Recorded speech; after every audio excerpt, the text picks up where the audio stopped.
development is always going to be in the direction of where you're not strong, right? Like if you only ever focus on your strengths, you're not developing in a meaningful way. You could, if you're a bodybuilder, you can add on, maybe another half inch on your bicep if you're the biggest dude in the world, but that's not really going to develop you. Whereas if you're a bodybuilder, you never did anything emotional, you can become a much more comprehensive person if you put a year into learning emotional intelligence or something. And that's always kind of been my approach to things is I don't necessarily want to be the best at any one particular thing. I think it'd be cool, but if you can get like 80% good at 100 things, then you beat everyone by sheer scope of knowledge, right? And then there's compound benefits that you get from knowing multiple fields that You're it sounds like you're talking about the Scott Adams skill stack idea.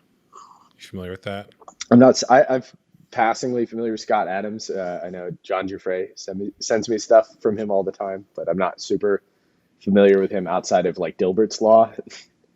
Yeah. So Scott Adams, the creator of Dilbert, he wrote a book.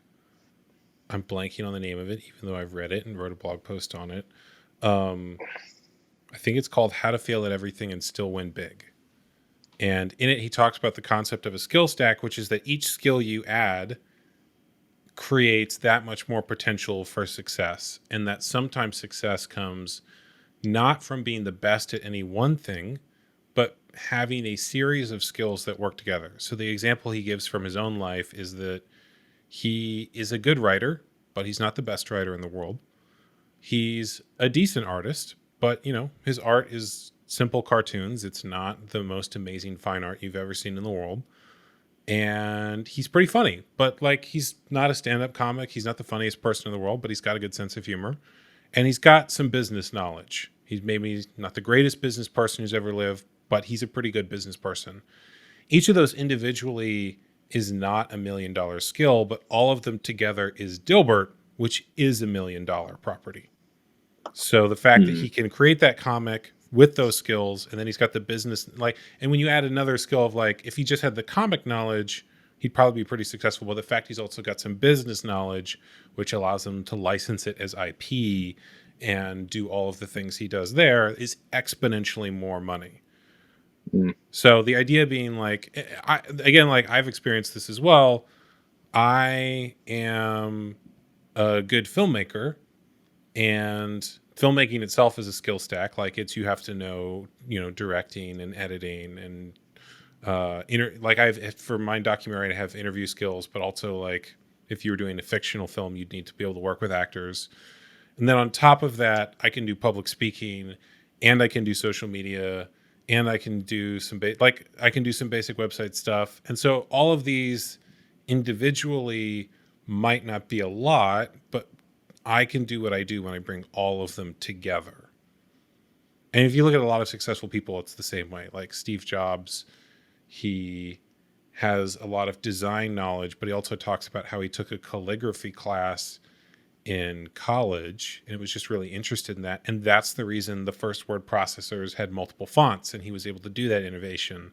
So like that little extra piece of knowledge he got from somewhere else, he brought into what you normally wouldn't think of as like, why would calligraphy help with running a computer business? But of course, like that piece of knowledge did. So skill stack Yeah, is the name for that concept.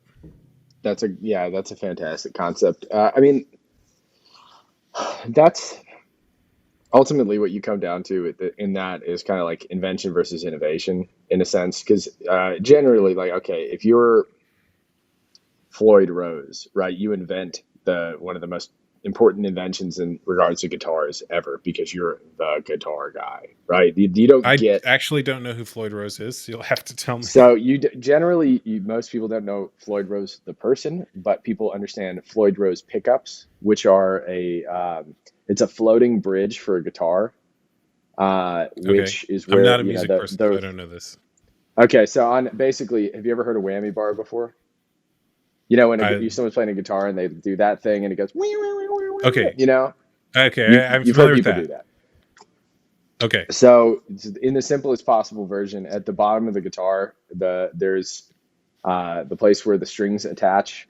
He invented a floating version of this that has locking nuts at the top of the headstock so that the strings stay perfectly in tune, even when you're bending the strings, right? So that's not an invention you get from a generalist. That's an invention you get from the fucking guitar guy, right? Like, oh, Got it. I know so much about guitars, I can think of this crazy specific thing, that so much that he's the guitar guy and they named that piece after him, right?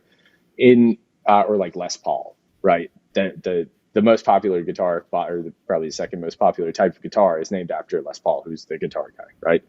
But then you have like generalist stuff where you have people that, to throw out like just a weird example, this Matt Bellamy from Muse, is a great guitarist. He's not the best guitarist. He also plays piano and sings and does a lot of other weird shit.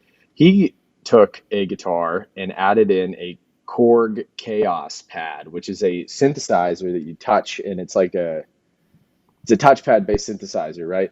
He took a guitar, cut out a chunk, stuck it in there, and then used it to modulate while he's playing. And that's not like a super guitar guy thing. That's I know a bunch of weird stuff, and here's a crazy idea of connecting the dots. So I guess invention versus innovation kind of follows those two different paths. Whereas having that one specific skill where you're the best at it, you can see how to move forward. But then as a generalist, you have a different kind of perspective. It's more of like, how do I connect unlike things? And ultimately, I think intelligence is at its core pattern recognition, and genius ends up being pattern recognition between unlike things, right?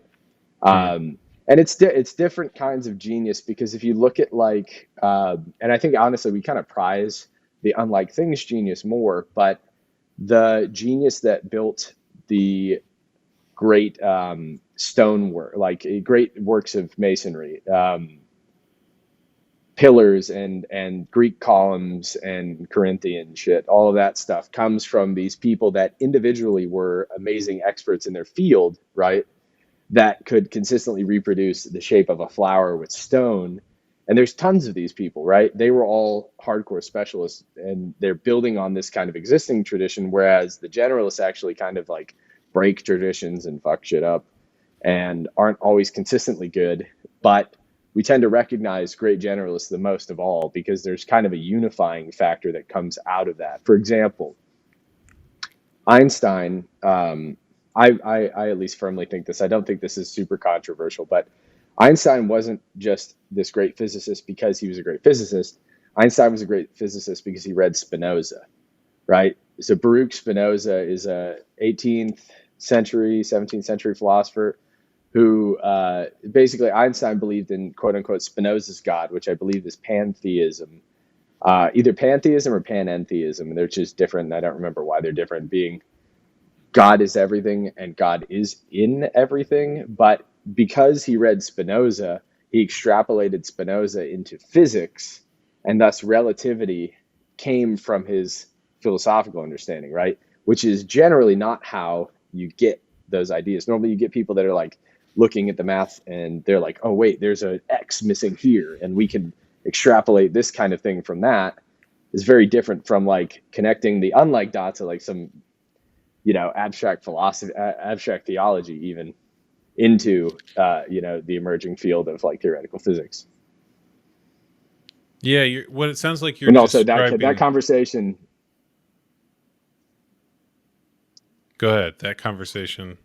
Oh, I was going to say that conversation is a great example of why I'm a generalist and not a specialist, because I just connected Floyd Rose guitarist to Spinoza somehow. Yeah.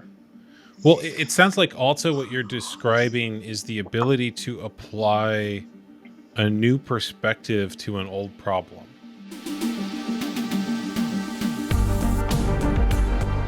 Thank you for listening to the Brendon Marotta Show. If you liked this episode, please share it with someone else who would also like it, and then go on whatever platform you listen to the show on and leave a positive review.